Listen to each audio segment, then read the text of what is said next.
भारत का प्रधानमंत्री सीधे जनता द्वारा क्यों नहीं चुना जाता?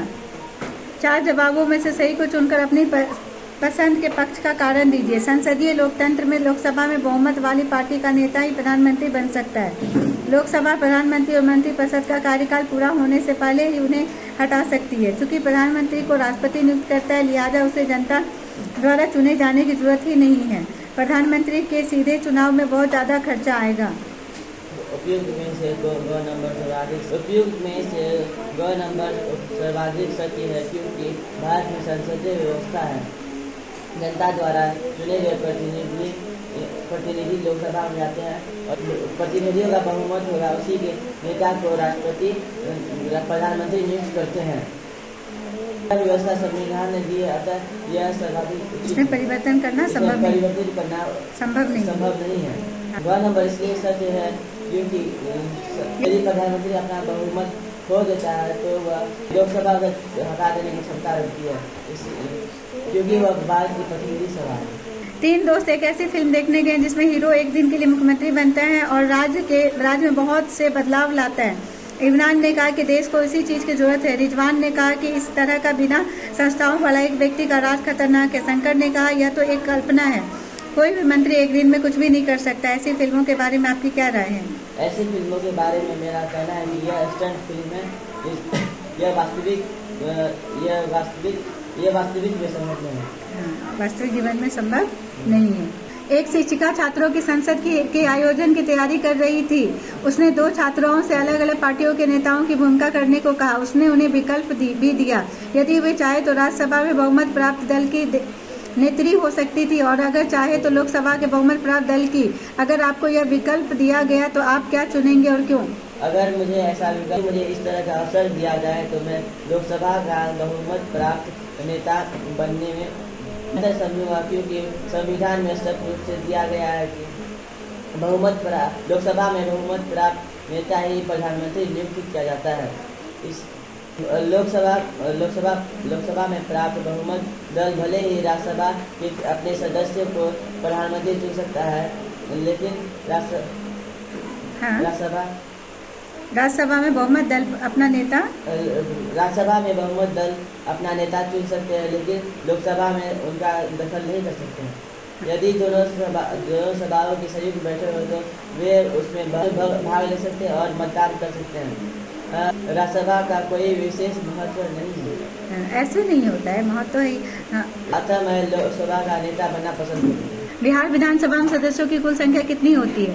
बिहार विधानसभा में सदस्यों की कुल संख्या 243 होती है। आरक्षण पर आदेश का उदाहरण पढ़कर 3 विद्यार्थियों की न्यायपालिका की भूमिका पर अलग अलग प्रतिक्रिया थी। इनमें से कौन सी प्रतिक्रिया न्यायपालिका की भूमिका को सही तरह से समझती है? श्रीनिवास का तर्क है कि चूंकि सर्वोच्च न्यायालय सरकार के साथ सहमत हो गया है, लिहाजा वह स्वतंत्र नहीं है। अंजैया का कहना है कि न्यायपालिका स्वतंत्र है क्योंकि वह सरकार के आदेश के खिलाफ फैसला सुना सकती थी। सर्वोच्च न्यायालय ने सरकार को उसमें संशोधन का निर्देश दिया।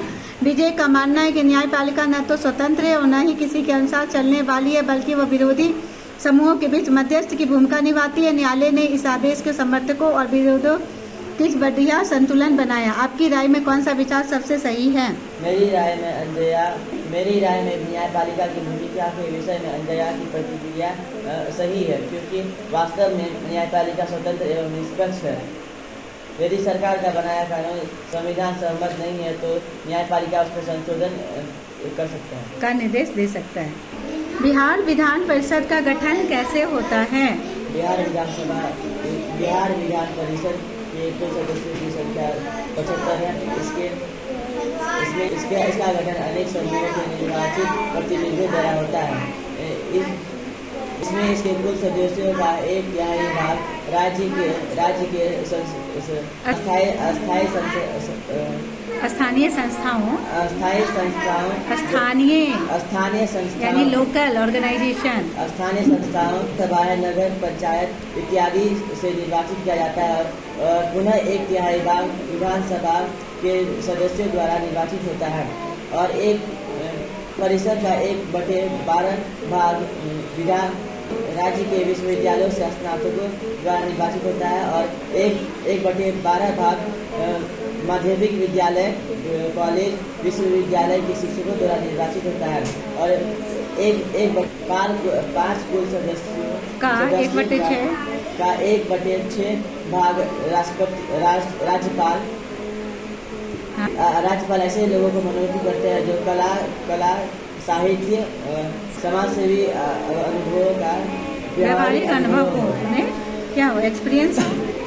भारत सरकार ने सन डैश में पिछड़ी जाति आयोग का गठन किया 1979 में।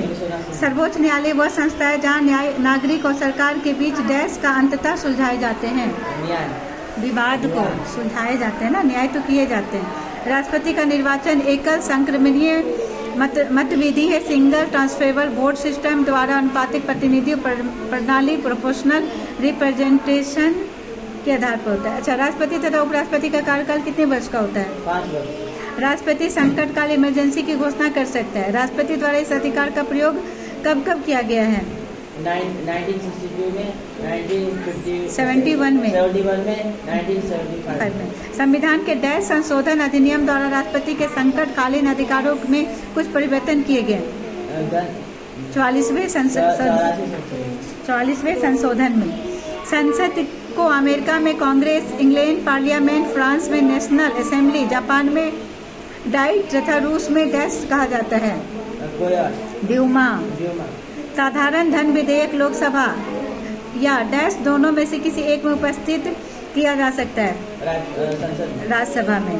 आधुनिक विश्व के प्राय अधिकांश देशों में डैश शासन व्यवस्था है, लोकतांत्रिक संसदीय व्यवस्था।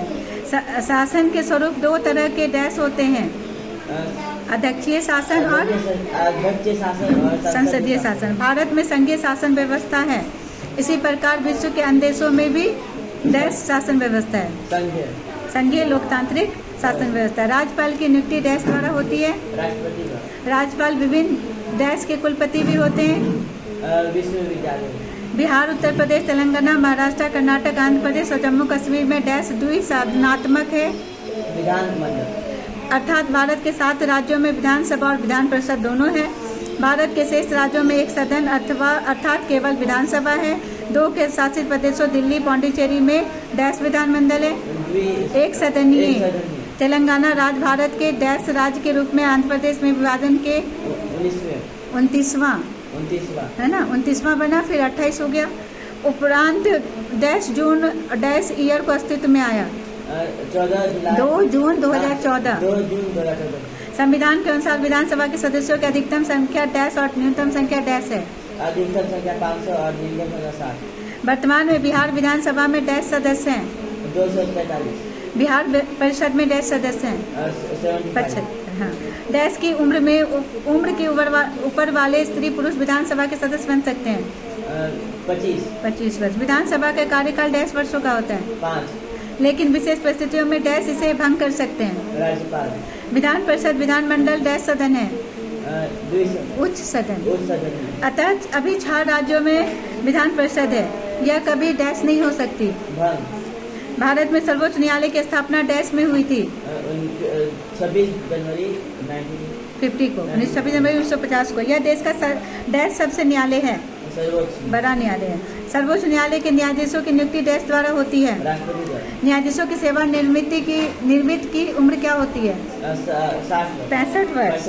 उच्च न्यायालय के न्यायाधीश डैश वर्ष की उम्र तक अपने पद पर आसीन रहते हैं, 62 वर्ष की। राष्ट्रपति सेना का डैश होता है, कमांडर। उपराष्ट्रपति डैश पदेन सभापति होते हैं, राज्यसभा के पदेन उपसभापति होते हैं।